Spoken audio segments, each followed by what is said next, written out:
Be careful. You might learn something. Let's go. You are now tuned in to the Factual Opinions Podcast with your hosts. I am Pharaoh. Straight facts.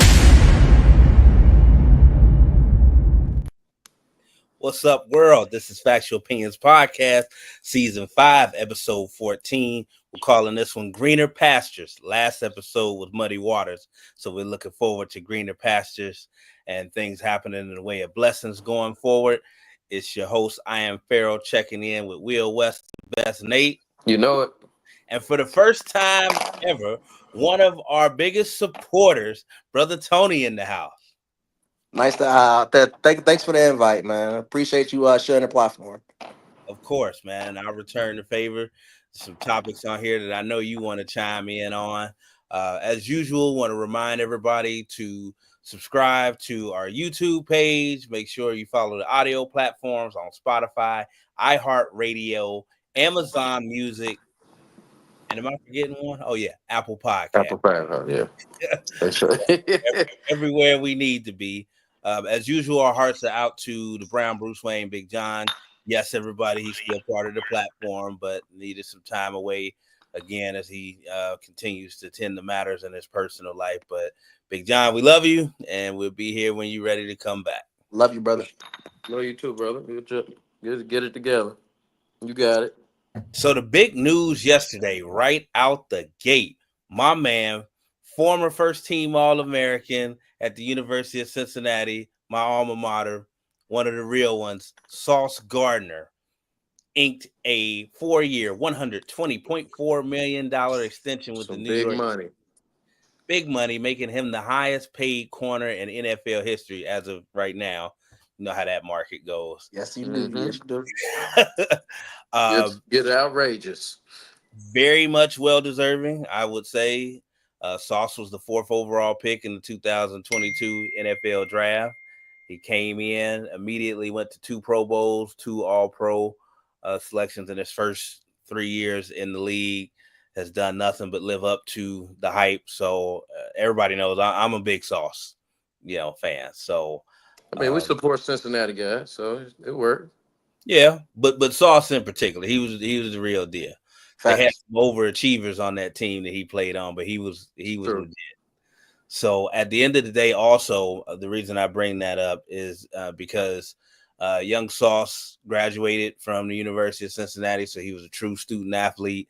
Look up to this guy. He spent his whole college career, did not give up 1 touchdown at the University of Cincinnati, and started off in the NFL on that trend as well. But that's not going to last in the pros. But very much deserving of that. He still needs to send a bottle of champagne to one Deion Primetime Sanders, because everybody knows DBs weren't making money until Deion reset that market and started advertising. It's fair. That's fair. Yeah, Brewski in the house. Fair. What's up, brother? What's up, cuz? Also, I would be remiss if I didn't mention there was another signing for the New York Jets that was pretty significant. The offensive rookie of the year from 2022. I don't know, man. That was kind of shocking. I ain't even gonna hold you. What's shocking about it? I didn't see them throwing that type of money at him this early. I mean, you paying your cornerstones, man. At the end of the day, Garrett Wilson. I mean, you don't have a quarterback right now necessarily. We'll see what happens with Justin Fields. They got Fields over there. That's still a question mark. He said they don't have a quarterback. Okay, that's still a question mark. That's still a question mark. We got to see. We got to see what Justin brings now. But Garrett Wilson, obviously, you keep him in the framework. So I think that's a good deal.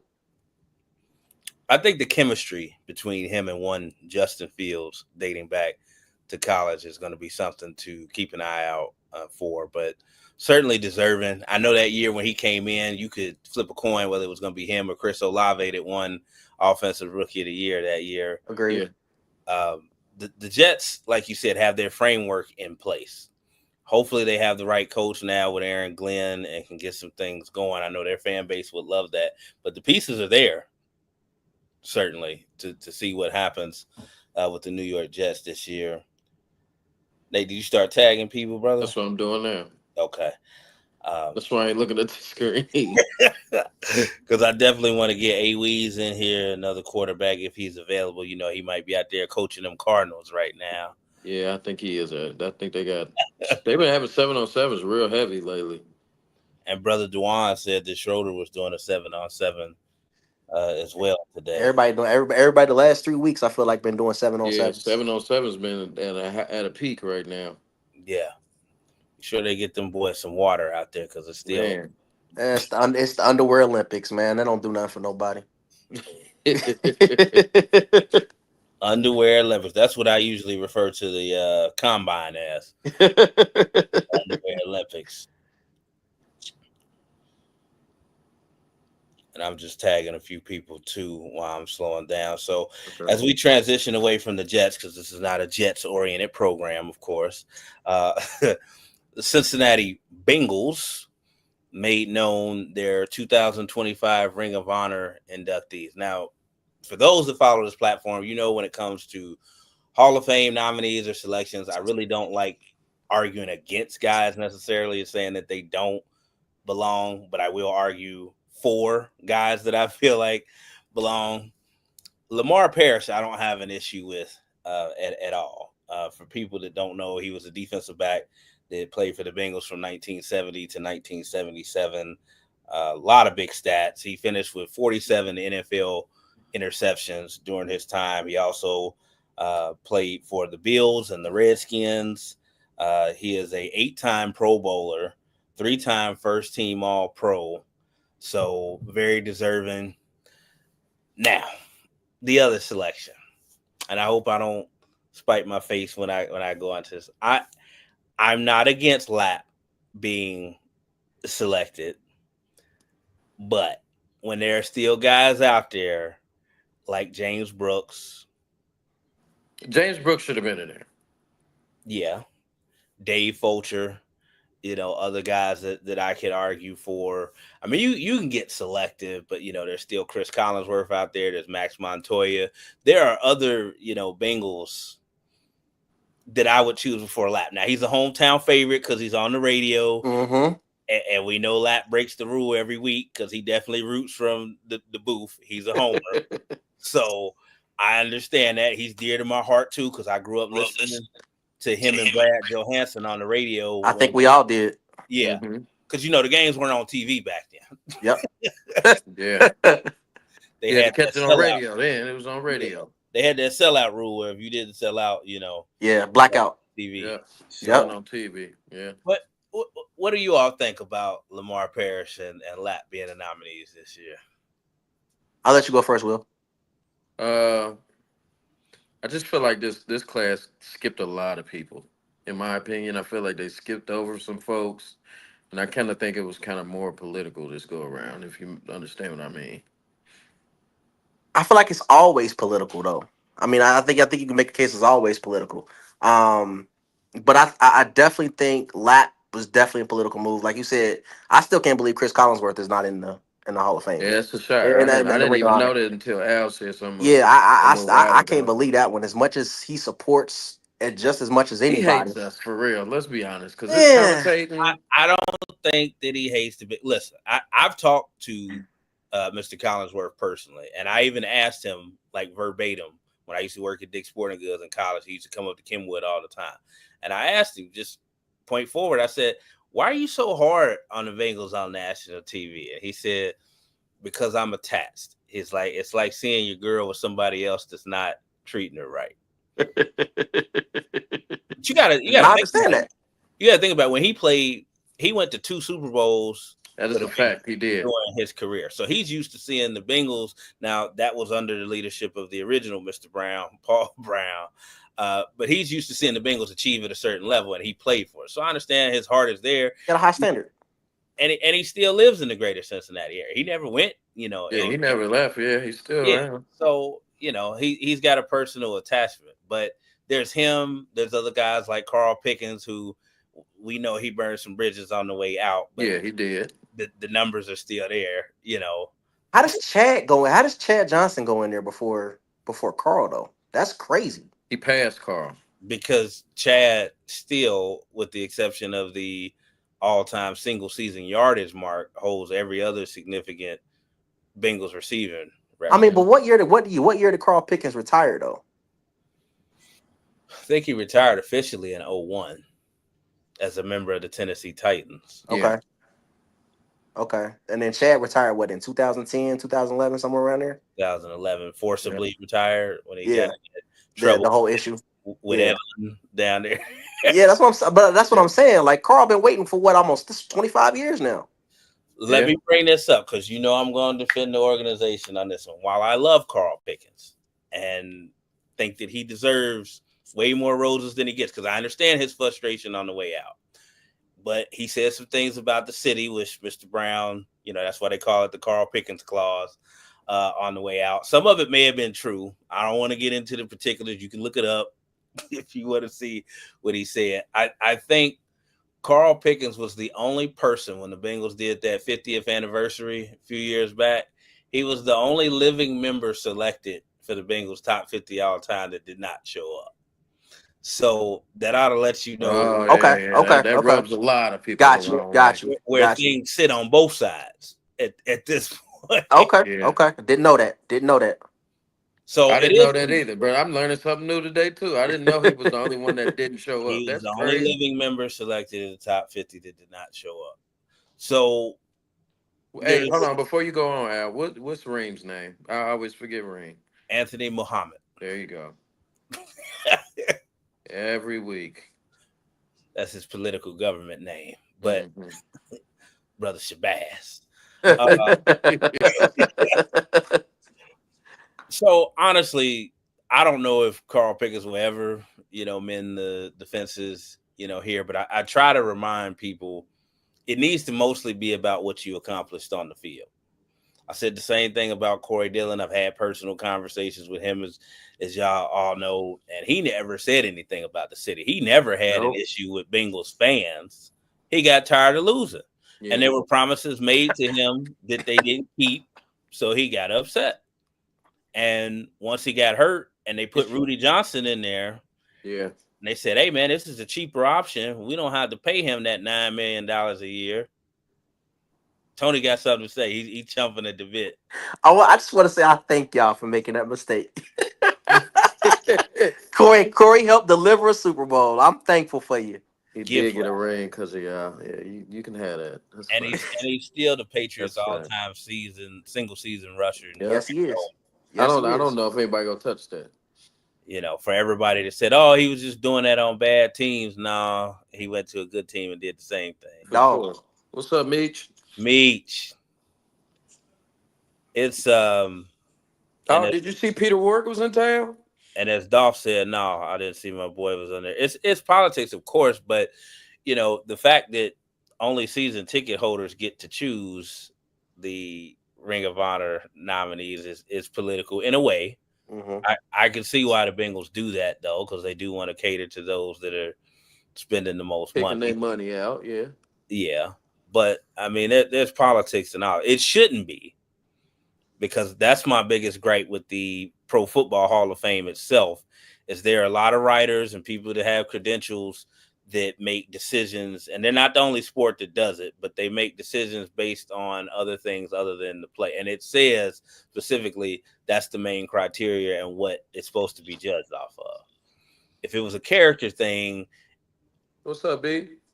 And I hate to say this, if it was a character thing, there would be people like, LT, Orenthal James, Warren Sapp, and other people that wouldn't be in there. Wouldn't make it.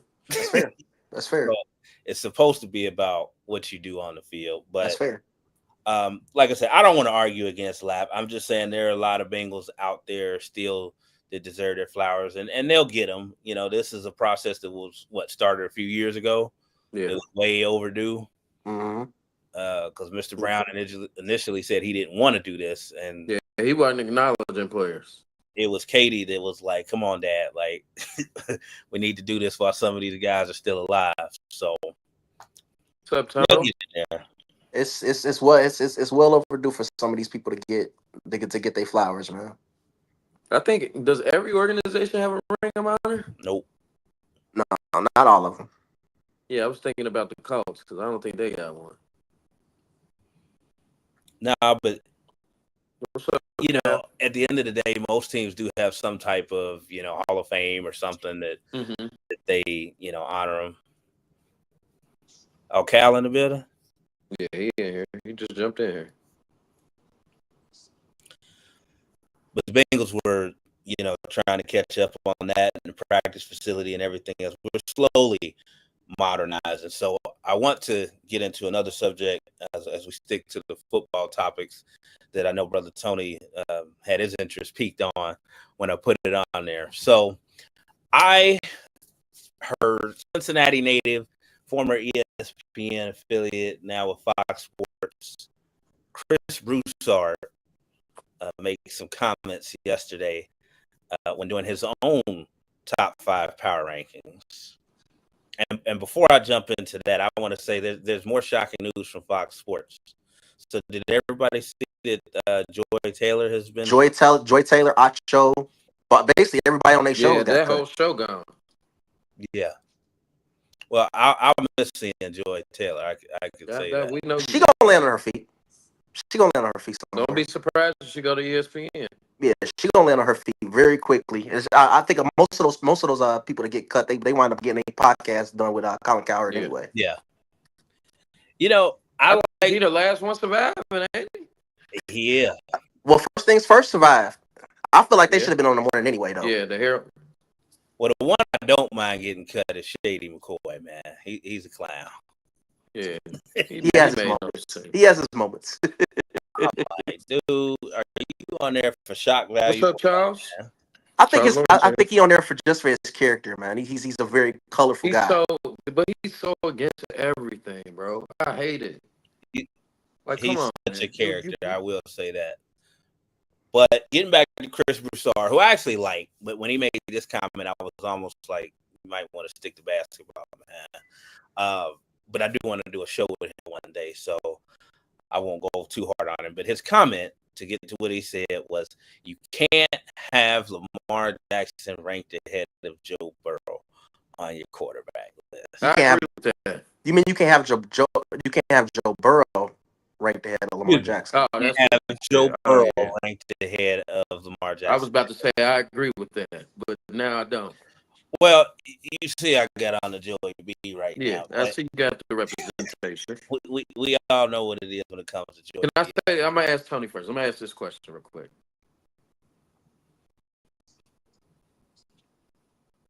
After last season, quarterback in the NFL. No. That's not surprising coming from Tony. Why? Because if you ask Tony, Tom Brady's still the best. Absolutely not. Absolutely not. You say Tom Brady get back on the field, the best quarterback up top. He could be age 50. Tony could be like, it's still TB12. Nah, it's not TB12. It's definitely not TB12. It's definitely like Kansas City is still that guy. So I'm going to ask everybody their top 5 power rankings. But to me, that statement, and this forces me to do something that I don't want to do, because outside of 2 Sundays a year, I'm a huge Big Trust fan. I love Lamar Jackson. Okay. Mm-hmm. I think some of the criticism that he receives is unfair. For sure. I know what small limitations or limited, limitations he still has when you force him to have to pass and throw the ball downfield. But I still don't want that to be confused, or that narrative like, oh, he can't throw the ball, because that's not true. So I don't want to down him, but I will say this: for all the MVPs and the excitement and video game, plays that we see Lamar Jackson do, and yes, this is the argument I'm going to throw out there. He still has not been to a Super Bowl. That's the biggest argument he's got. The biggest asterisk on him that he has. Now, head to head against Joe Burrow, he has one of the most favorable records that you'll see against Joe Burrow. What is Lamar Jackson all time? Like 9-1 against the Bengals? 10-1, I thought. Oh no, like 10-2, something like that. Yeah. So we know in the one game he didn't play. when we play Big Trust. But Joey B What's up, Ray? just has that it factor that you can't explain.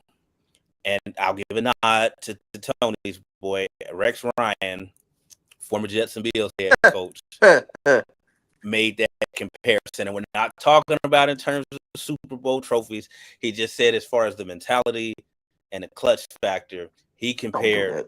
Don't do that. Tony doesn't want to go there, but I'm just going off a guy that coached against the man, and he said that killer trait that you can't teach, that is innate, is the same in Joe Burrow and Tom Brady. Mm. Now, to me, they're similar because there's so many times at your favorite college, Tony, that team was overlooked. Not just overlooked. Sure. They tried to replace him 3 different times with Steve Drozback, they tried to get rid of him, and Drew Henson. Now everybody claims he's the GOAT and wants to welcome him back. But there's a reason why he's only been back a few times since he left. So I felt like coming in, he was overlooked. He was a 6th-round pick, number 199. Joe Burrow kind of got his fame at LSU, but without a doubt. But the story started the same way. You know, he wasn't even recruited to Ohio State to be the guy. Urban Meyer would never admit that now, but Joe was an insurance policy. I mean, to be fair, if he don't go to LSU, he may not even have been playing in the NFL. Facts. That is a fact. Just like I always said, if Mo Lewis didn't decapitate Drew Bledsoe's chest cavity, Tom Brady might be a stockbroker. That's fair. I don't know that he ever would have got on the field. I feel like he would have been a backup quarterback for a few years and been out of the league like Craig Krenzel. That's fair. That's fair. You know, so things happen for a reason, but what both guys did was they maximized when they got That's fair. That's so fair. Let's get into this. Let's go ahead and do it.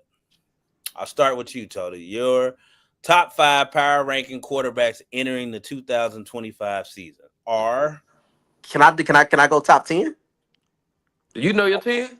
I know my 10. You know 10? Because I did it on my pod, so it's kind of fresh. Okay, well I want to hear your 10 then. Okay, so I'm gonna start with Patrick Mahomes. Josh Allen would be 2. Josh Allen will be 2. Lamar Jackson is number 3. Okay. Safely at number 3. This guy, I like you said, Lamar gets a lot of disrespect. I don't understand the disrespect he gets. Stafford at 4. That man at number 4 should be number 4. He's got the talent. He's got the accolades. He's got the Super Bowl. Why is that man not in people's top 5 on a normal basis? I never understood that. Was an asterisk, but it's okay. Let's not do that. Let's not do that. Y'all gotta let that go. There was an OPI. There was an OPI that wasn't called. So I mean, if we don't do that, you see how you started with. I mean, I'm just saying that's the equivalent of what had happened. And there should have been a face mask call on T. Higgins, but that's neither there. So if you were letting that stuff go throughout the game, then why do you suddenly, at the most crucial point in the game, get extremely ticky-tack? I mean, it's a call. You can make that call. He's there early. He's there early. Didn't even react, man. That's another indication. He's there early, though. I mean, you can make that call. But that's neither here nor there. Matthew Stafford at number 4. I'm going to go Jalen Hurts at 5. And then I'm going to go Joe at 6. And then I got to go the boy Jaden Daniels at 7. That kid last year had one of the best rookie seasons I've ever seen of any quarterback since I've been alive. The only reason why I won't put him at 6 is because it's only been 1 year. But dude is special.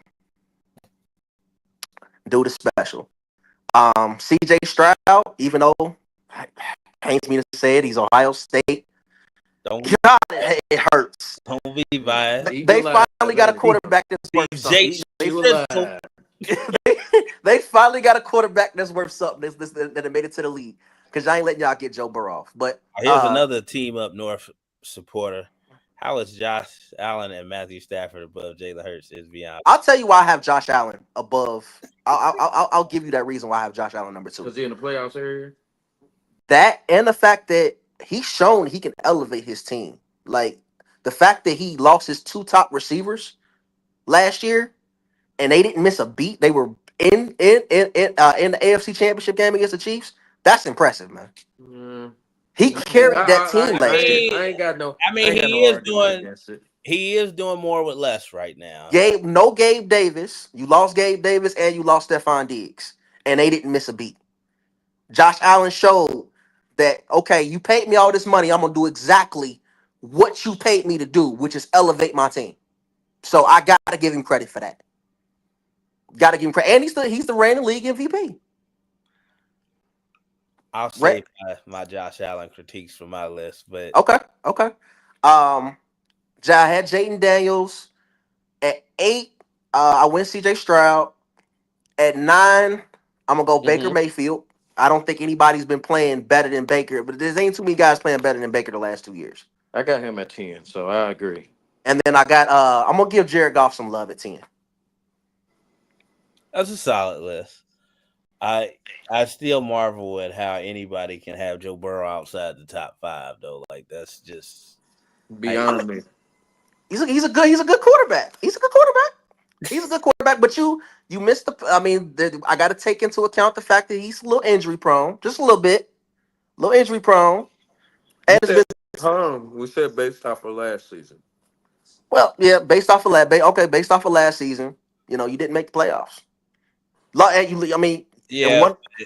When you lead the league in touchdown passes and passing yards, I don't know that that's his fault or anything that would be attributed to. I mean, how many games did he score 30 points, and it should have been well enough for the team to win. I'm just saying, you make the playoffs if you don't lose 16-10 opening in week 1. We know what happened that game, right? Well, Tanner Hudson has to hold on to the football. No, don't do that. But that's not Joe Burrow though. That's one play, 10 points. I'm just bringing that up. There are other scenarios throughout the season. Like let me get my drink. You're making me drink now. You bringing it was not what Joe Burrow. What was it? 40? Was it 43 or 46 touchdowns and only 9 interceptions the entire year? Okay, and one of those interceptions, you were up in the game against Baltimore, and he threw a pick while you're up inside of 3 minutes to go. That let Baltimore back into the game. Those are moments that you got to put on Joe. I've been watching the NFL with the quarterback. I've been watching it on Netflix. He owned that. I know what his record is against the great Josh Allen. I know that. Okay, that's fair. Who, in my opinion, can't carry Joe's jockstrap, to be honest. But Josh Allen is a talented quarterback. I still think he's a knockoff Ben Roethlisberger, but I call him the white Cam Newton, is what I call him.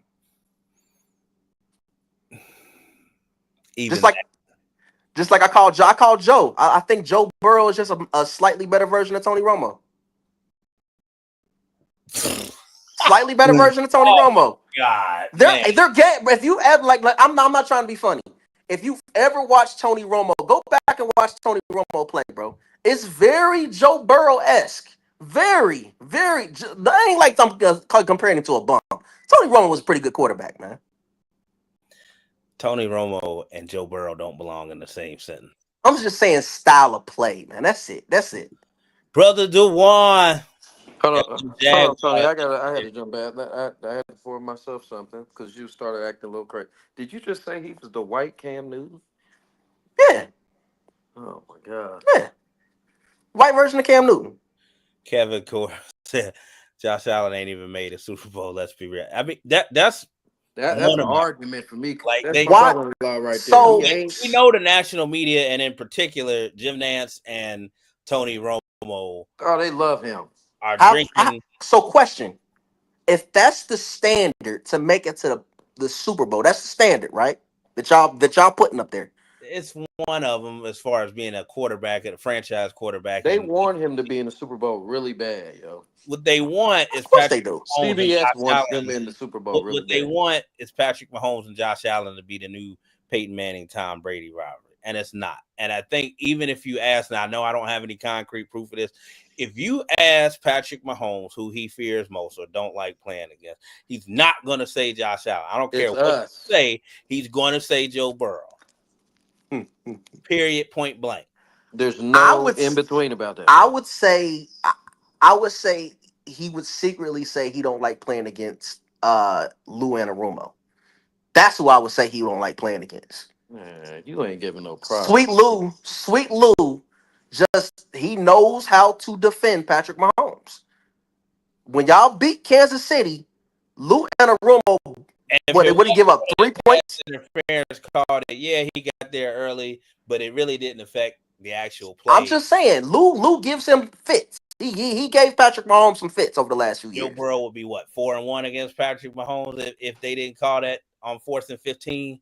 You know, it's very apparent that Joe Burrow does not fear Patrick Mahomes at all. At all. I don't think any quarterback fears Patrick Mahomes. Oh, there's quarterbacks that know that they can't compete and go throw for throw with, Patrick Mahomes. None of the elite guys, man. None of the elite guys. I ain't gonna say that. I wanna do. I'm still gonna do top 5. I'm not. Okay, go ahead. Yeah, I want 5 too. I don't want to do 10. That's a little tough. Okay. So for me at 5, I'm going to start with Josh Allen. I'm going to work my way up. Okay. I'm going to go number 5. Now, I was very tempted to go a few other people, maybe a Jared Goff, maybe a CJ Stroud at 5 instead of him, but I'm going to give Josh Allen number 5. Number 4 to me is Lamar Jackson. Number 3, I'm going to go ahead and give it to Jalen Hurts. Number 2, I'm going to go Joseph Lee Burrow. And only by default am I going to give El DeBarge number 1. What's the oldest brother name? Was El the oldest? I don't know. No, Chico the youngest. So it ain't Chico. Yeah, it is El. El DeBar. That's what he is, yeah. So and you know what? Actually, I want to put Lamar Jackson ahead of Jalen Hurts, but I am going to place a premium on 2 Super Bowl appearances and winning one, especially head-to-head against Patrick Mahomes. That's fair. Mm-hmm. So that's my top 5 power rankings entering the 2025 season. I give mine. I gotta go with the El DeBarge guy, number 1. He said it's my man's a Burrow hater. Tony hates. He hates everything Cincinnati. Ohio related. I don't hate everything Cincinnati. I said Ohio. Outside the Reds. I love FC Cincinnati. Oh. Yeah, oh my God. And I love UC. I love UC football and basketball. Okay. All right. Yeah. Hold on. Let's get back to my countdown. Yeah, go ahead. So 1, we got Patrick Mahomes. 2, we got Joe Burrow. The reason I'm saying Joe Burrow at 2 is because of his stat line last season, and Joe Burrow is Joe Burrow. Thank you. I got big trust at 3. Kind of gonna surprise y'all with this. I like Jaden Daniels at number 4. I can't go Jaden. It's only one season. It's one season. It is one season. But the only reason I'm saying that we're basing this off last season. Well, I know. He was one of the top 5 a lot best of rookie quarterbacks last season. coming to Washington, especially brothers. RG3. And light it RG3. RG3 was last. Light it up, and in that second year, so I need to see it. There's new ownership, new feel in Washington. But go ahead. And then my number 5.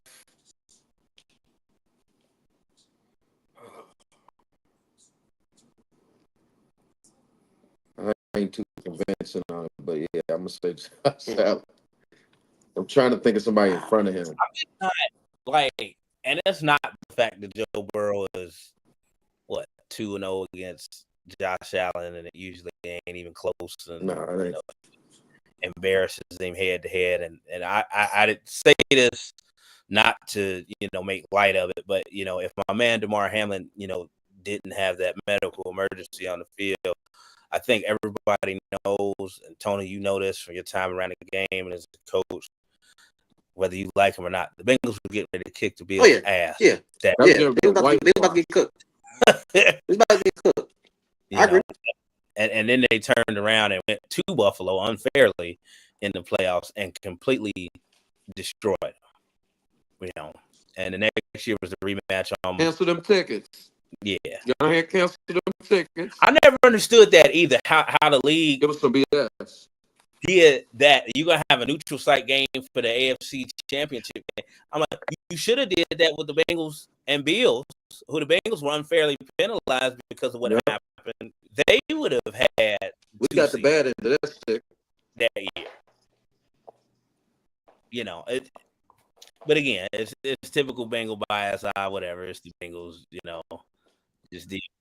Okay. I meant to ask y'all. Did y'all see the power ranking for the wide receivers today?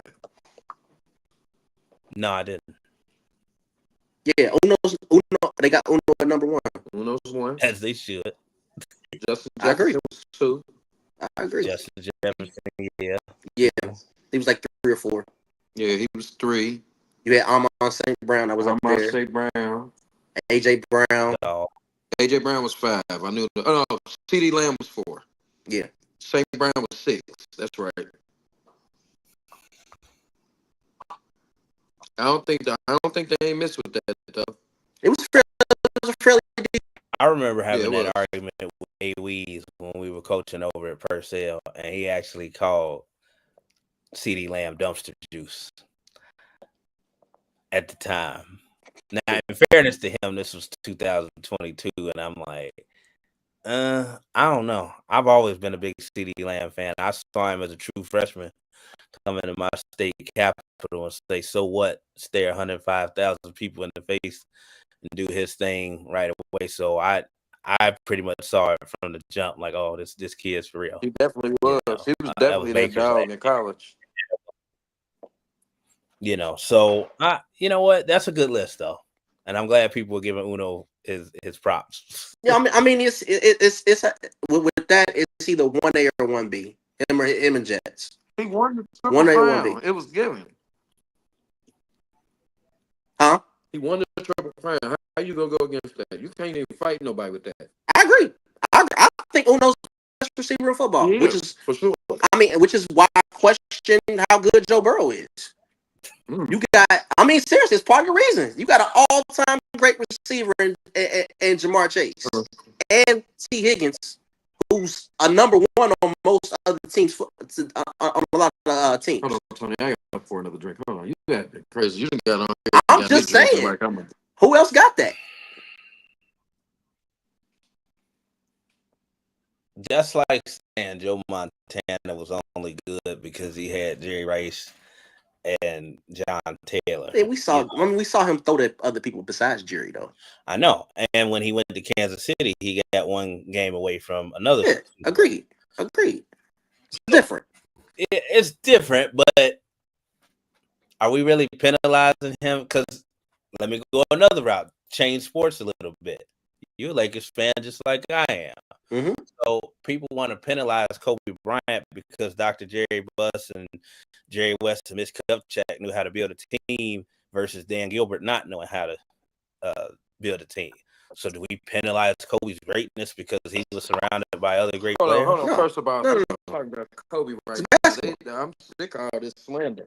The disrespect is out of Is at control. an all-time high. This man ain't It's out of control. Yeah, this is craziness. I don't know what people thinking. Yeah, I've heard people Kobe is the rank 2. him at 8. It's right. It is Kobe. But see, if you listen to basketball players that actually played against him or both, But no, they all say players saying it too. they all we don't count Gilbert Arenas. Nobody counts, buddy. clown.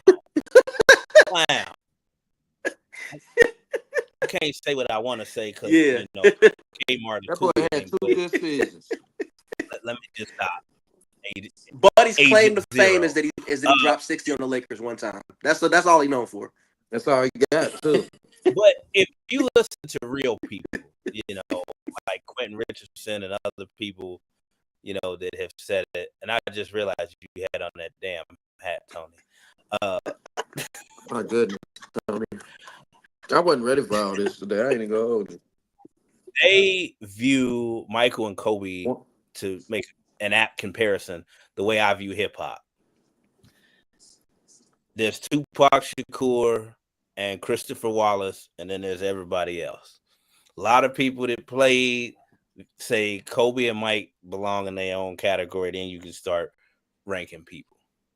I've never understood. Well, excuse me, I do understand why. A lot of people just don't like Kobe. That's what it comes down. Absolutely. It has nothing to do with basketball. Because when I ask people, even when they make that comparison to that kid from Akron, and I say, well, what can he do skill wise that Kobe couldn't? You have to remember he wasn't asked to put up triple doubles and be a facilitator in Phil Jackson's offense. Mm-hmm. He was asked. Kobe was a way better shooter as well. Yeah, and I'm like, but I remember a lot of triple doubles being handed out when he had to play with Kwame Brown and Chris Mim, and he had to be a facilitator as well. So I'm like, he had no weakness. It just, and then when you listen to him, it's always something stupid like, well, he snitched on Shaq. Or, it has nothing to do with basketball. I'd rather you just say you don't like him than to come up with some lame excuse that don't have nothing to do with basketball. Because, and I know I'm biased because I'm his biggest fan and I always will be. But by the same token, I feel like we were blessed to come up in the time we did where we were able to see all three of them. The people, agreed. The people that everybody usually considers in that conversation, we got to see all three. Some of these young whippersnappers, like that. But I think that goes to generation. That's why I don't really get into the argument of who's the GOAT, because it's generational type of thing. Like, yeah, because we can't ignore Joker's stat lines. He's been doing for the past 2 to 3 years too. The dad bod. Agreed. Out there looking like Bobby Hill, man. Giving you 30, 10, and 10. 30, 12, and 11. Right. Something, man. But see, special. I've always believed that you don't have to denigrate one athlete to big up another one, though. But it's hard for people to do that. I mean, because I guess to a certain degree, if you're comparing greatness, I guess to a certain degree, you do have to split hairs, right? Or you do. Well, what do they say that comparison is the I forgot what the saying is. Comparison is the death of something. Well, I know a lot of these young players feel like that because they feel like they're always compared to, previous generations. But I mean, that's how it was. Coming up, and players were less sensitive back then. Shaq always talks about how Kareem and the rest of them, would say, yeah, but he never won nothing. Or, yeah, but he should be averaging 30 and 15. And he used it as fuel motivation. You say that now to these kids, you hate him. Off rip. But honestly, when it comes to this conversation and greatness, it is splitting hairs. Some people use the championship argument as a way to, separate people. But then again, I'm like, that can be overrated in some instances too, because although Draymond has grown on me over the years, I still wouldn't call myself a Draymond fan necessarily. But see, he'll sit back and he'll tote his 4 rings and say something about Chuck, and I'm like, look, at the end of the day, you will never be Charles Barkley. Period, point blank. Hell no. I don't care how many rings you get. You're not Charles Barkley. Charles was a killer. I agree. So people use championships either to argue for or against whoever they're discussing. That's who else didn't make it in the top 20 on that list. That was almost just as disrespectful. Charles Barkley not being in the top 20. He'd be There mine. was a lot of disrespect. And then when they did that 75 list, I'm still wondering how they left Vince Carter off that list. That's crazy. How did Dwight Howard not make it? I don't know. There were a few head scratchers. Yeah. Just like, you mean to tell me that Vince was not one of the 75 best players? Like, And really? Vince was on a long run. Vince played what? It was 18 seasons? He played in 21. No, it was 21. I'm sorry. 21. I'm too short. He played in the 90s, the 2000s, and the 2010s. That's crazy. I could see the argument for Vince not making it though. I could see it. So you put Russ over Vince Carter? Westbrook? Yeah, Brody. I would. And I like Brody. I'm just, I would. I mean, you talking about? I would too. I ain't gonna hold. You talking about a guy who averaged a triple double four times, league MVP. I mean, Vince is the greatest in-game out game dunker of all time. Sure. Athletic monster, but yeah, accolades wise, he ain't there. Yeah, he ain't there. Kevin said, "Tell Tony say he just don't like Burrow. Don't like." I have no problem with Joe Burrow. I have no problem with Joe Burrow. I got him at 6. That's my problem. I have him at 6. It ain't like I got him outside the top 10. But he should be in the top 5, Tony. But it's your opinion, so let me ask you this, brother Tony. So, and I don't think it'll happen this year, unfortunately. But let's just say before he retires, Joe Burrow pulls off of John Elway. He's able to get. I think he'll get one, and it'll take everything he had, just like LeBron getting that one in Cleveland. He'll never be the same after that. But let's just say Burrow gets one, maybe 2 at most, but he gets 1 here in Cincinnati, which is the equivalent to me winning 3 somewhere else. That's huge. That equals 5. That's 5 rings. Would he So be you hear in me? your That's top 5? 5 rings. If Would he be in your top 5 then? Top 5 what? Quarterback. All time? No, power rankings if he was to win a Super Bowl. But I don't know. Well, we gotta ask you, man, because we gotta ask. What I don't know. You go off the head. Well, I had Joe in my top 5 last year. Okay, all right. So this wasn't a situation where I didn't win have the ring. You'll make him number 1 quarterback. Probably number 2. That's I got Pat. crazy. Well, you have to defer to Patrick Mahomes, who already has 3 before the age of 30. I mean, the man has done nothing but be in the AFC Championship game since he came in the league. Definitely does own it. I ain't gonna hold you. It's the Patrick Mahomes Invitational at this point. Yeah, outside of the year we took them down, ain't nobody did it. Well, there's only 3 quarterbacks that have beat Patrick Mahomes in the playoffs: Tom Brady, Joseph Lee Burrow, and Jalen Hurts. That's a short list. Yeah, what's that? Look, I got Buffalo Bills friends that give me a hard time because they say I give Josh Allen a hard time. I think he's good. I think he's a top 5 quarterback, but some guys just don't do it for you personally. Like I'm just not. He don't pass my drinking the Kool-Aid. So what about Josh do y'all not like? I got to ask. Besides the fact he's not Joe Burrow. He's not consistent. That's number 1. He's not Joe B. Number 2, I made that I say poor man's version is because Big Ben got it done, and he got it done twice. He won, Tony. He won.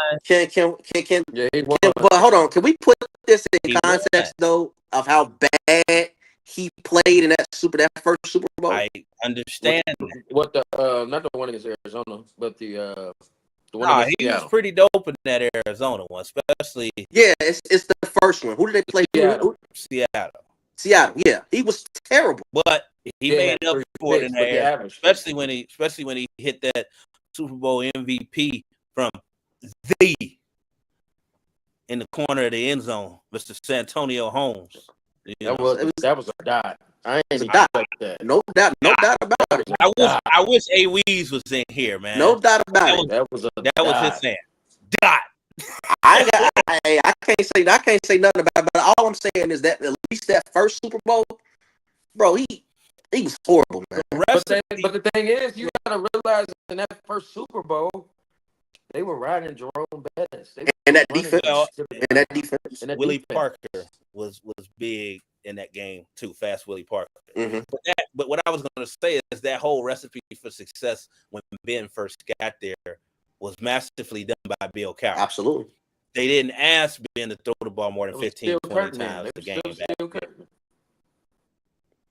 The defense they had, they had 3 running backs back then. Bettis, Parker. Who's the other one? I'm trying to remember.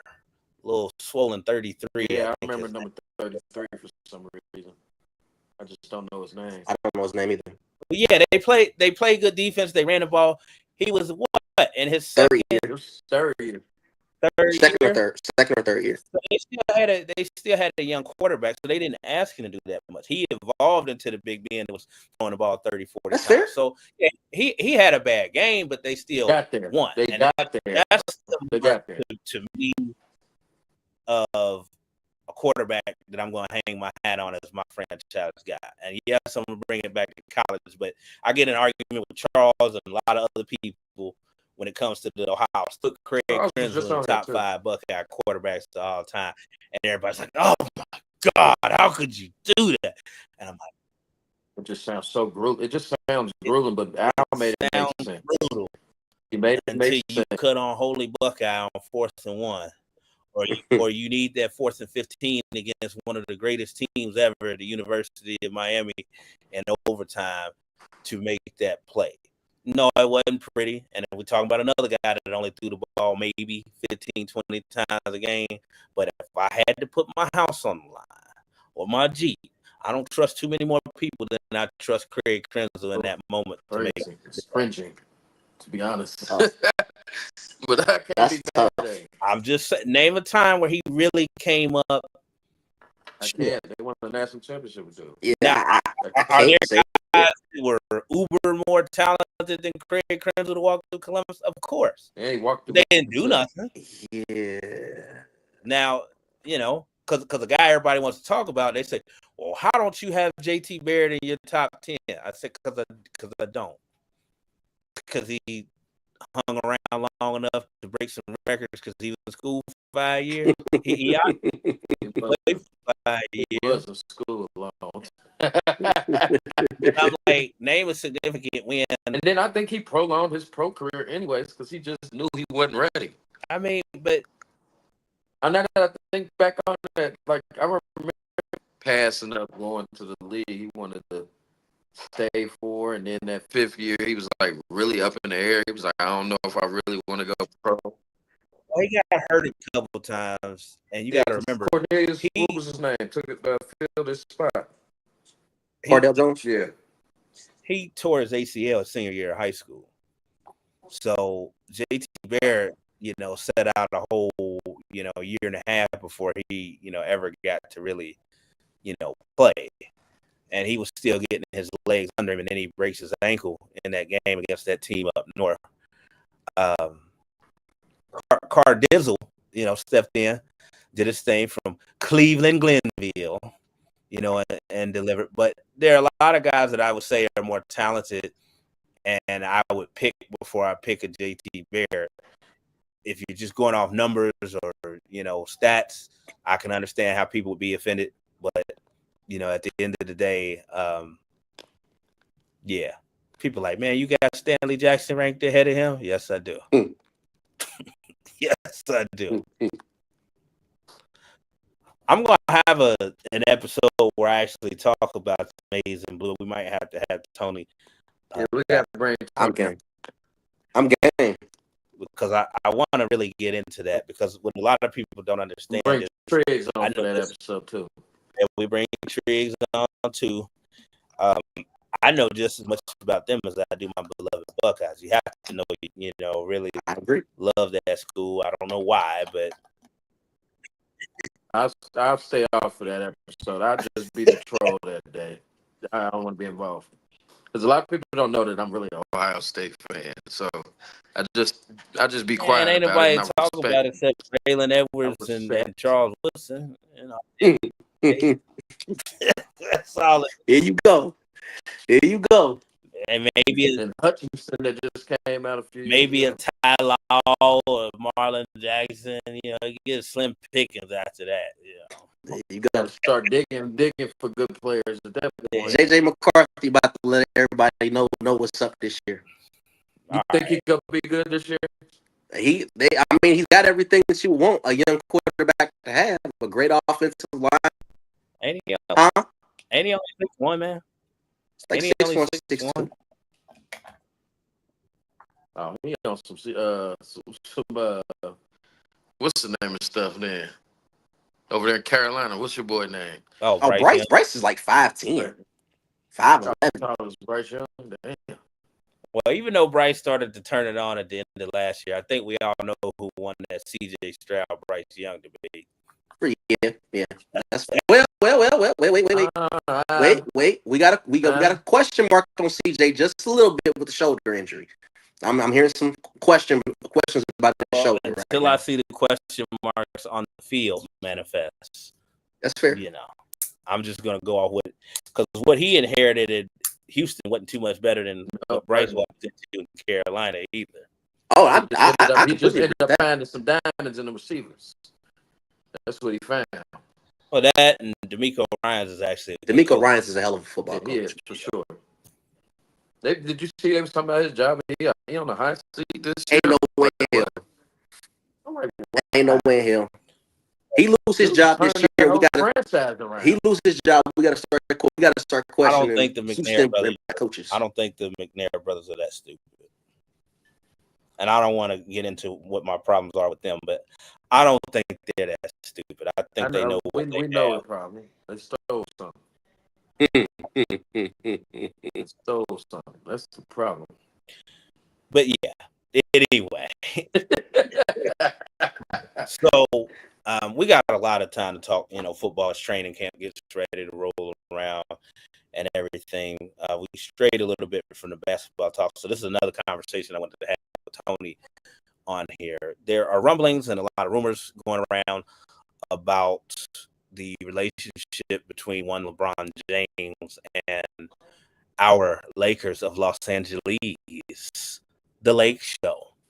When LeBron James opted into his player option this year, the Lakers didn't so much as post a post on social media acknowledging that. Normally, when anybody opts in, let alone someone of that caliber, stature and caliber opts in, you know, you're going to say something. So that was another issue. They've been radio silent, but there are rumblings that the Lakers are perhaps ready to move on from one LeBron James. Now, can I say one thing? Yes, Celtics fan. You can't be mad at an organization that wants to move away from an 18-year vet that ain't producing. He's okay. I hate to do this, but in this instance, I'm going to defend LeBron. I'm not, Nate. It don't look the what? It don't look the same. It's not having the same effect. Yeah. No. I mean, what looks like you're just doing what you want. You're doing what you want. For what he's doing at his age is still impressive. phenomenal. Yeah, no, we're not ignoring that. And I would argue he's still probably top 10, 10. Player in the league. But if you've watched LeBron his career, which we all have, don't tell me you don't notice the difference. There's a difference. Like Eddie, he shouldn't be carrying a team by himself at this point. You know, he was trying to hand the reins off to Mr. Glassman, AD, for the longest, but he couldn't stay healthy enough to do that or build the team around him. But I mean, healthy was the bubble ring. Yeah, it's fair to say, and you're right. It's fair to say the Lakers are looking towards the future at this point. They're more trying to position to pair people with Luka in the next few years to make him want to sign his max deal and stay in LA. And you can make the argument that they've gotten the best out of LeBron that they're going to get out of him. I honestly, and even being a Lakers fan, I'm going to be realistic and say this. I don't see a scenario where they win another ring with LeBron James currently. I just don't. Another ring? No. Now, Tony jumped on me a few years ago when I said what I thought should be done, and he went ballistic in the comments on Factual Opinion. That was the old Factual Opinions page before I got hacked. What did I say? Is like what when I suggested that LeBron, and I said this before now, where nobody outside of Golden State would probably really even be interested in trading, where you would get something back for him that would help you. Mm-hmm. I said, man, I think the answer was to get rid of LeBron at that point because you could have got more for him in return. And you were just like, man, how could you? It's basically like, how could you even mention, trading LeBron James? That don't sound like me, because I've been ready to let go of LeBron for a few years now. But you wasn't back then, though. I clearly. Okay, maybe it was at a certain time. Yeah. Okay. I mean, what do you all think? Is this the time for the Lakers to go ahead and part ways and see what you can get back? Yep, ship him to Cleveland. Go ahead and get Mosley. Go ahead and get Darius Garland. There you go. So, I think this is the last hurrah. We're talking about a guy that's going into year 23. This is unprecedented. Yeah. And I think this is it. But I kind of pushed back on the idea of the Lakers not being able to win a championship this year. I think if things fall a certain way, they might be able to sneak in there. The East is weak. Depending on what matchup you get, you might be able to get lucky with one of these teams, man. So I personally think that I don't hate the roster. I don't necessarily hate it. My question marks with the roster really comes down to LeBron and Luka. Really, can Luka defend anything or anybody? And can LeBron give you enough? Will he have enough gas come playoff time? Luka can't guard a bird in a phone booth. Right. Well, I mean, we were at that time of the summer where people start to post these pictures where he lost weight and all of this other stuff. So we'll see. We'll see about Luka. I just need some effort. I just need some effort on the defensive side of the ball. Can he give you some two-way? Can you give you a little bit of two-way? Can you rest him at all during the regular season? To be able to maybe make one more run at this thing. Personally, I think you treat him like Kareem. They did finish with the 3. That's what I'm saying. They're not that far off. They did. They're not that far off. I think you treat him like they did Kareem in the 80. Was that 86? He didn't play a full season. He played majority. Yeah. If you can get LeBron 90% of his tank, you might have a chance with him and Luka. We just said that he's still a top 10 player. I got Luka like 4 or 5 ranked in the NBA right now. So, I mean, you got 2 top 10 players. Why can't you? And Austin Reeves is a pretty darn good basketball player as a third option. So he's actually showing it too. Yeah. Well, they got a big man, which I said was going to be the Achilles heel last year, particularly come playoff time. Because regular season basketball is played differently than playoff basketball. Absolutely. And I said when they gave up AD, and I forgot who it was that was trying to defend Jackson. What are you talking about?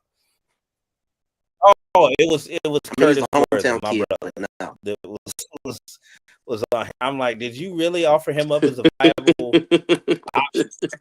He was mad that the Lakers basically benched him for the final 2 games of the series, and I'm like, he wouldn't have made a difference. Not enough to swing a series. Now I do like the DeAndre Ayton signing. because I feel like there's some ceiling there. And I feel like if he's motivated to prove anything and he's still one of the better big men in the league, he could definitely help. It was just a few years ago that, he was on that Suns team. It went to the finals. Yep. The Lakers really trying to so that was yeah, you never put anything by anybody that's part of the banana boat crew, when LeBron James is there. I mean, Chris came out a couple weeks ago and said that he wanted to play in LA. He wanted to play in LA. So, I mean, that leaves the Clippers and the Lakers. And the Clippers just signed Bradley. Yeah, so the Lakers would. I don't know about makes sense, but I mean that's the location. Yeah, if he wants to play with LeBron, LeBron to make it happen. The last two of the banana boat crew that are still in the league. Melo and LeBron got to play with each other. Boy, I would have loved to seen that when they were younger, but we knew that was never going to happen, though. That was never. Well, he was supposed to be there instead of Bosh. Yeah, that's true. It was supposed to be Melo, Wade, and Bron. But Melo took the money. Bron was supposed to go to New York instead of going to South Beach. That would have been the better choice. In your opinion. It made so much sense. And then Bron and MSG for 41 games a year is crazy. Man, those tickets you think that banner in Cleveland was big? Yeah. They had him on Times Square. Yeah, I ain't gonna hold you. I agree with Tony. I think this is the last hurrah. He really ain't said too much. He really outspoken. I think he knows that the Lakers are building for the future. Obviously, he was aware before we all were the shocking news of the Bus family selling the team. Yeah. So the writing is on the wall. There's change coming in LA, and he's not going to be there for it. I don't care how healthy he stays. I say send him home. Send him to Cleveland. Let him retire there. But I think that's the other part. Something out of there. I think that's the other part though, Nate. Ain't no team really want to give up nothing for him right now. I mean, it's a guy that not and pay that salary. Not and pay that salary and give up potential future pieces for a guy that's only going to be there for maybe a year or two. But we talking about LA. Cleveland would be the only team. That's what I'm saying. Cleveland would be the only ones. They're plucking at those heartstrings. It's different when it comes to Cleveland and LeBron James. Now, would they be willing to sacrifice that young core right now for LeBron James? I don't think so. They would be some damn fools to do so. But we talking about Dan Gilbert. I wouldn't put it past them. We talking about Dan because Gilbert. what would it take to get LeBron James? What would it take? We talking. You're definitely giving up Darius Garland and Mosley. I would want Mobley. Yeah, I would want Mobley. So you're giving them two up, and then you give up one of those guys off to give up at least one or two of them guys off the bench. So is Donovan Mitchell? Well, I guess in the Eastern Conference, I ain't gonna give up Donovan Mitchell either. Well, I know what I'm saying is Lonzo Ball in the bring him back to LA. Well, what I was saying was, is Donovan Mitchell and LeBron enough at that point? Is that enough to get you out the door? No, but it'll sell tickets in Cleveland for sure. It'll definitely sell tickets. You know, Ohio about $1. Ohio is about $1 when it comes to sports. I've always felt like, even though LeBron initially in recent years has said, "Oh, I love to retire as a Laker," I think he realizes that that's not going to happen now. He does. I can't think of another city or team that he would want to retire as. I mean, it would be a storybook ending, though. Like, he's a Cavalier, man. He's a Cavalier. Deep in his heart, that's where his heart is. His heart has always been, in my opinion. There needs to be a statue of LeBron out in front of that arena. We know that. Without a doubt. I still, in my heart of hearts, think that he's going to own the Cavaliers one day. I know that even for LeBron, that's going to take a lot of maneuvering and stuff because, that's a good old boys club. Mm-hmm. as far as ownership, but he's got the funds. Cleveland, he'll have a statue outside of there. I hope you ain't talking about L.A. Because LA No, ain't giving I'm him no talking statue. about Cleveland. Okay. Not LA is different. And when somebody made that argument, and I brought this up a few episodes ago, the Derek Fisher post. And I hate when people troll and do this now. They got mad at Derek Fisher because somebody said, well, does LeBron get a statue outside or whatever? No. And Derek Fisher said, well, if he gets a statue, then I deserve. I forgot what he said. And people were like, is he comparing himself to LeBron James? No, he's not. No, not at all. What he's saying is, I was part of 5 championships. Mm-hmm. Why wouldn't I get a trophy if he getting one? And a very key part. And I don't say this is a knock. Hold on. He had 3 clutch shots. Was it 3 of them? Huh? Man, he got a ton. He got a ton of them. Man, it's too many to count. And all I'm saying is, I don't say this is a knock. If Michael Cooper got his jersey hung from the Raptors, which he deserved it, in my opinion, part of that Showtime team. Derek Fisher's jersey. Remember, I asked that now, and everybody was like, "Is it a because problem?" Man? Pau Gasol played half the time in LA that Derek Fisher played. He got 2 rings, and I'm not saying that Pau don't deserve it. I did think that his jersey, 100%. But I mean, how are we discounting Derek Fisher? And you won 5 with him. That's my point. I was making, and there were a few that you wouldn't have won without them timely 3-pointers that he hit. Especially against San Antonio. I get it, but I'm just not in the business of giving role players in the NBA. Michael Cooper got his jersey hung up in there. What are you talking about, Michael Cooper won like Defensive Player of the Year too, though, didn't he? He was a role player.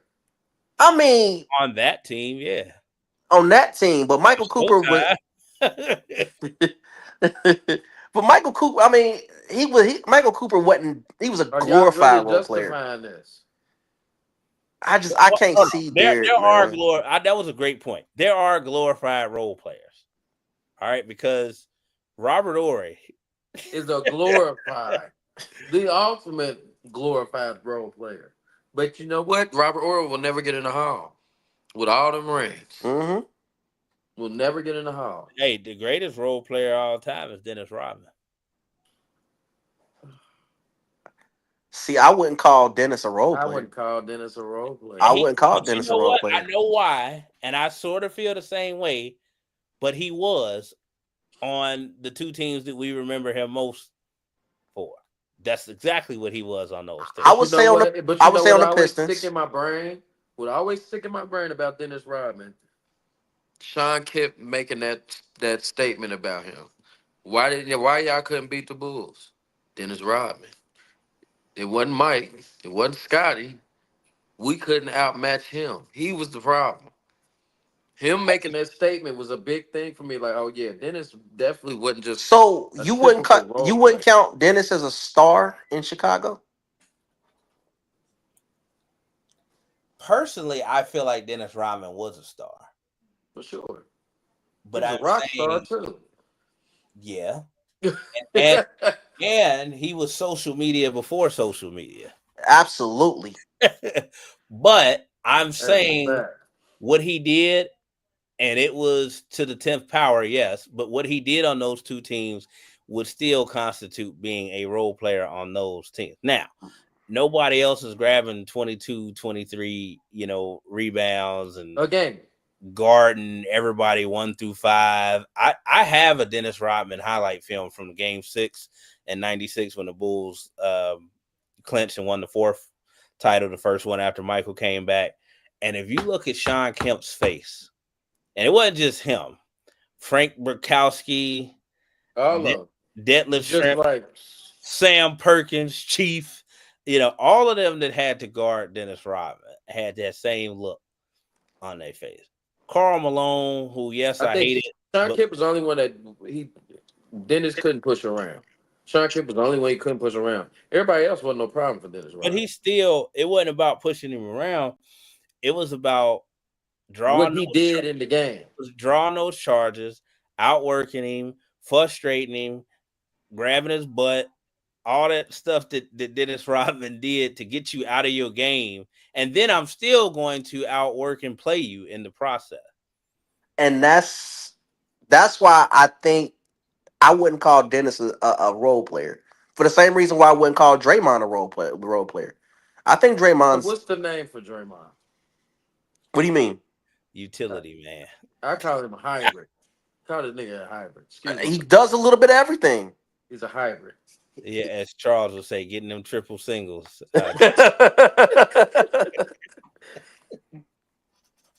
Charles be over him. What Draymond does not show up in the stat column always. Agreed. And that's old school. It's not really celebrated in today's, basketball. So that I give him credit for. I don't know that he would have had the same career somewhere else, but Draymond He wouldn't has certainly No. carved out his legacy in Golden State. 100%. And I think that's just based off of him playing with the best shooter we'll ever see. I think that's the only thing, the only reason why. Because he goes to another organization. Let's say he goes to The Pistons. Memphis or Atlanta. He ain't doing this stuff. Yeah, they wouldn't have used him the same way. Give No. Steve Kerr credit for that. Give Steve Kerr some credit for that. Steve Kerr credit because he got Jonathan Kuminga thinking he can't play basketball no more. He just don't fit, man. He just don't fit with what they do. That's it. I'm gonna give Steve Kerr credit, but at the end of the day, That's Mark Jackson's team. It still reminds me of what John Gruden did in Tampa Bay after Tony Dungy left. Well, I'll keep it basketball. It's exactly what Phil Jackson and what was that? Phil Jackson and who came before Phil? Doug Collins. It's the same situation. It is. It's literally the exact same situation. It is. You're absolutely correct. I don't disagree with that at all. And what did Mike say Phil did? He took the basketball out of Mike's hands. That's basically what Steve Kerr did to Steph. When Steve Kerr first got to Golden State, they were the number one isolation basketball. And you know what they did? They brought in Sean Livingston and got rid of Monte Ellis. Yep. And then they start moving the ball. They were the first team to start doing. They basically it was the same situation. I so want to agree with you, brother Tony, but I'm thinking this through in my head, and I just can't. And maybe it's the amount of love that I have for Phil Jackson and his genius, but the only reason I could partially agree is because the year before Phil became head coach, the Bulls did make it to the Eastern Conference Finals with Doug Collins. Yeah. So it was a ballsy move by Jerry Krause to fire him. But it was also genius to realize that this is the guy. I think it was slightly different. I think they got frustrated in some of those other situations. Well, Doug Collins was bumping management too, though. He was fighting crazy. But and I know Tony was trying to keep it with the sport we're talking about, but like, so was Mark Jackson rubbing management the wrong way. It didn't have anything to do with basketball, because if you look at the Warriors before he got there, outside of that 1 year wonder with Don Nelson and S. Jack and the rest of them, you got to go all the way back to TMC before that with Tim Hardaway, Chris Mullin, and Richmond. So I want to agree, but when I look at the field situation, even him going to LA, like, I can't give Dale Harris credit for the Lakers winning 67 games. Hell no. I mean, but didn't they kind of? I mean, they kind of built that team while Dale was there, though, right? Somewhat. Management coached that team too. Management built that team. I was gonna say Jerry West built that. Yeah. Well, yeah, Jerry built the team up. But what I'm saying is, as a coach, Dale was pretty much the coach there, though, right? Because he had players every week. They got swept 3 years in a row. Yeah, that's fair. And they were feuding all season. Jazz, Spurs, and it wasn't even close. Nope. It was like what was it? That Spurs series, 15. I don't even think they got a game within 15 with the Spurs. I just remember Mario Elie going into the locker room and saying the forum is shut down for good. Yeah. The forum is shut down forever. So I want to agree, but I'm just sometimes the guy is the guy, but the reason I brought up the Tony Dungy thing is we all remember what the creamsicle Tampa Bay looked like, right? Them jerseys were treacherous then. Yeah, but nobody wanted that job. And I'm gonna throw another name out there. It's sort of like people forget and have short memories here that pisses me off. They don't remember pre-Marvin Lewis football here, apparently. That's a fact. Fair. That's fair. That's a fact. I do. Ain't no argument with that. Ain't You no know, argument. so sometimes that guy does have to lay the foundation for you to come in, because if Zach Taylor had to fight half the battles that Marvin No. had, Yeah. He wouldn't survive. yeah, there wouldn't been no Super Bowl or none of that. I agree. The thing is, Zach Taylor had a core that was ready to win.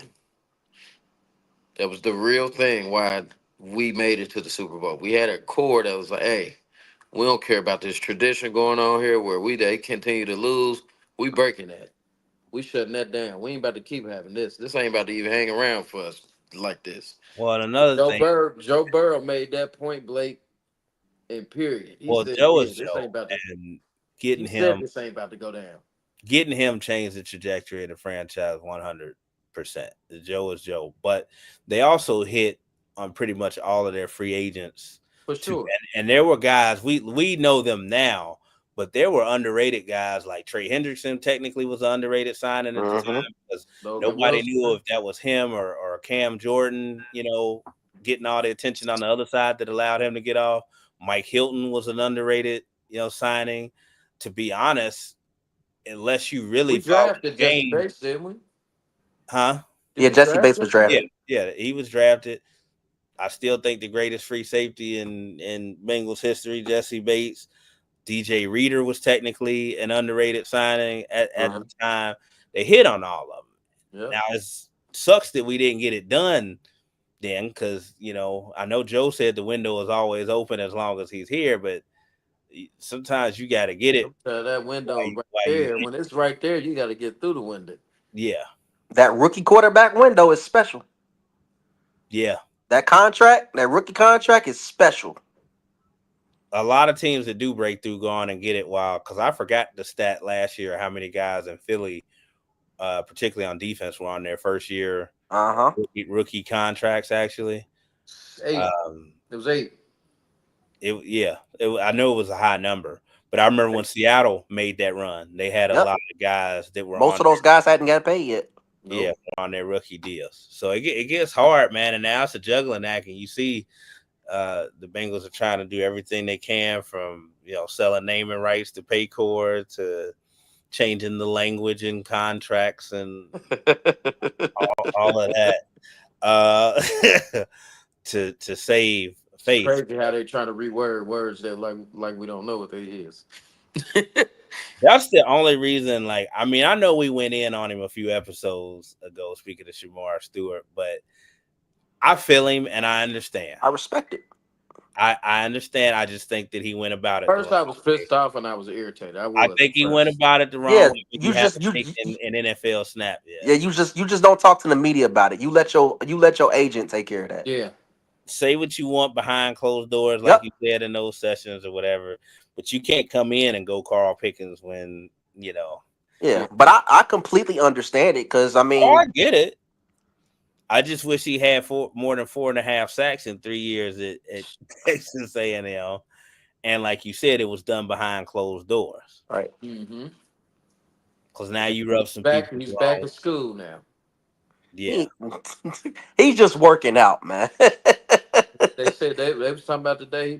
He's probably gonna go back to school. They ain't going back to school, man. He would have to sue the NCAA to do that, but yeah, he's not going back to school, and you don't want to take a chance on going back to school and you not being drafted in the first round again, because not only are now you not gonna be drafted in the first round. No, you're not just burning bridges with the Bengals, you burning bridges with the whole league. I made that point. Now I realize this is a little bit dated and this was years ago, but if Bo Jackson was drafted number 1 overall by the creamsicle Tampa Bay Buccaneers and chose to sit out, and he was a 6th round pick the next year when he re-entered the draft, Shamar Stewart ain't getting drafted. Yeah. Over with. Completely agree. So he best lock in. Yeah. Last thing I wanted to talk about, I don't know if Brother Dewan is still in here because I don't know why my comments aren't showing like they were I earlier. don't. Yeah, I don't think so. I don't think he in here. That was a while ago. Okay, because I know he made that post. His boy Roman Reigns came back. Uh, Yeah, man. The tribal It's chief back, SummerSlam. bro. He It's is back. SummerSlam. It's SummerSlam. You Yeah. know he only worked like 4 times a year. man, Well, ever since I just be I'm real heavy in wrestling and stuff. So ever since he So am I. got diagnosed that last time, With leukemia. yeah, they been real careful with him because they said that was part of. They said it was kind of his diet and him being on the road and being on flights. They said it all kind of like took a toll on him. So I understand it though. I respect it. I watch him I because like how they using Roman Reigns though. I like how they I, doing right I now. watch him because of the bloodline Yeah. and the pedigree. I'll be honest, it's like most things with me when it comes to sports or sports entertainment. I'm stuck in my era, so I just You like for still an me. attitude era guy. Even before that, like when I watch it now, like you can't recreate the charisma of the Nature Boy or the Rock or No, no. HBK or even Dusty Rhodes on that mic talking about hard times, Yeah. you know. Let alone Get when that cashmere coat. you Ric hear Flair, get that that glass cashmere coat. that glass break and Stone Cold come out, or the excellence of execution. I mean, but I'm gonna be honest. There's some new guys that's pretty damn good on the mic. You got L.A. Knight. He's solid. Who else good on the mic? I like CM Punk and them are still around. They're mic guys. Does Seth Rollins still wrestle? Yeah, Yeah. he just got hurt. He just got hurt last week. They said he tore that. When they say towards ACL. Nah, they don't know what happened yet. He said Is he it? said he said it was too it's too swollen for them to know what's going on in Oh, it.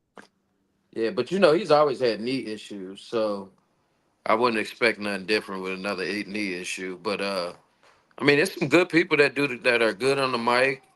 You know who's funny right now? I know you don't watch Al right now, but Naomi being the heel Oh, she's doing is amazing work. killing. She's doing amazing work. She's doing amazing being a heel. So I don't think she's ever been a heel. She's been a heel before, No, but no, she was a heel once. It was some years ago yeah. before they cut her and they brought her back. Yeah, she was a heel back then, but she is killing it right now. I love Naomi being heel, and then her what she did on Monday with EO Sky. Like I don't know what the hell you said to me. Yeah. She's doing amazing work, Yeah, man. she's doing great, and I'm happy Does for her. She broke hips. She made history. She's the first black female wrestler to cash in the Money in the Bank and win a championship. So she doing her thing, man. does Rhea Ripley still wrestle? She Absolutely. does. Yeah. Rhea is one of the babyface women, even though she's not a babyface, but she's one of the baby faces that ain't going nowhere. Everybody loves Rhea Yeah, Ripley. they constantly pushing Rhea, man. Yeah, I they're gonna realized be her pushing Rhea for the next 2-3 years. and Charlotte Flair They endless. just brought her The back. goat, the goat. Oh, She is the I ain't goat. gonna hold you.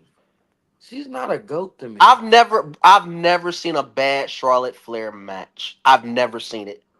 She is phenomenal inside the ring, man. No, no, don't get me wrong. Yeah, she's hell of exceptional. She's phenomenal in But general. I feel like they put all that. I feel like they put that belt on her so much, trying to Yeah, I make mean, her yeah, follow in her daddy's footsteps. yeah, for sure. They definitely use her a lot, but I call her the goat just because I mean it's just very few wrestlers in ever that I can honestly say I've never seen them have a bad match. She's Yeah, one of them. Daniel Bryan is another. yeah. It's just I'm happy certain. he's back. He just came back to Yeah, I saw in AEW. AEW. Yeah, I saw it. Right. He's like part time now. Yeah, he is. So I'm gonna give you the history. AEW's best pay-per-views are All In Hmm. and what's the one they do in Vegas? I thought they did one in like England or something. That's All In. All In's Okay. usually All In's their biggest one. Okay. They're moving that around. So they do All In, the one in England, and then the Double or Nothing. Okay. That pay per view. That's their three best pay per views. I don't even watch the other ones. And then the death matches is starting to bother me a little bit. I mean, the The death hometown matches kid, is crazy. the Yeah, hometown kid can't help but shed blood. So yeah. He's the king of it, ain't he? He is the king of it. If you don't know who the hometown kid is, it's what's his name? Dean Ambrose, Dean Ambrose, John Moxley. John Moxley. Yeah. You It's remember the Shield? Remember the Shield with Roman I Reigns do. and I Seth do. Rollins? So Dean Ambrose, aka John Moxley, has dropped blood every fight. Every like we ain't talking about no little amounts of blood. We talking about blood all over his face. He's getting slammed on spike beds, That's a, barbed that's wire like EC Dub. cables. Yeah, to be honest, yeah, pretty close. They it's supposed to be here close. in a The few things weeks. he done. What did he have on Saturday? He had Some broken nails. bottles, Yeah. dragging his opponent over to broken bottles, bro. Like it just kind of get a little bothering. Like that match with him and what's the black dude name? God Lee. What is his name?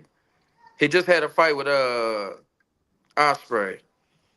Oh, you talking about Swerve Strickland? Swerve. Oh, when they come to dropping blood, them two, oh my gosh. Jesus. Swerve in that hangman match was treacherous. He stapled himself and Yeah, yeah. The AEW they go a little far yeah, they sometimes, go a bro. little far. He had a syringe in his neck, bro. Like what? Yeah, they go a little too far Yeah, sometimes. yeah. But It Swerve, just get a little out of hand. Swerve, I'm happy for But Swerve the though, funny cause thing is, Swerve and Adam Page are best. They're best friends in real life. yeah, I'm happy for Swerve though, cause he used to be in NXT, and Yeah. they just wasn't using him right. Nope. They weren't at all. Wasn't using Swerve right at all. I keep forgetting he was in NXT. Uh huh. I know. I did see like a couple years ago. Shawn Michaels gave him a big shout out when he won the belt, though. I did see that. Yeah, So I it's was it's good to watching see that. guys get a second chance. I was watching that Vince McMahon documentary on. I Oh my still ain't watched it. gosh, I still ain't watched it. bro! It's man. Vince was in. I'm gonna go ahead and say he was a motherfucker, man. Vince was a motherfucker. Them storylines, even that one I'm glad they didn't put out with Stephanie McMahon. Yeah. Where was it? Should we even say it?